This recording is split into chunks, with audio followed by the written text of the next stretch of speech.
கொடியாக பரவும். அதை வந்து பழம்பாசின்னு வாங்க. பழம்பாசி அது வந்து அது சிறு துத்தி சொல்லுவோம். இது வந்து நம்ம இதில் இது வந்து நமக்கு வந்து என்னென்னா துத்தி.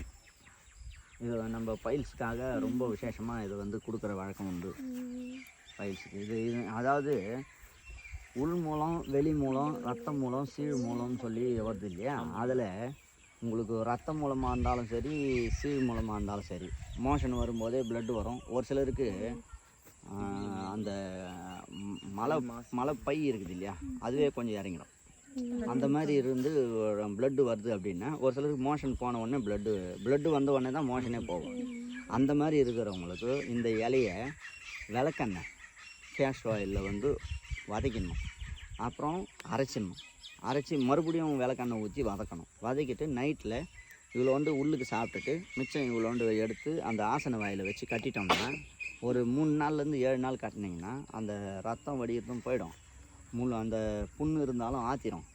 மலம் வந்து இலகி வெளியாகிடும். பைல்ஸினுடைய விஷயங்கள் காம்பாக அந்த ஆசன வாயை சுற்றி வரக்கூடிய விஷயங்கள் எல்லாமே உதிர்ந்துடும். அந்த மாதிரி ஒரு வேலை செய்யும் அந்த இது துத்தி.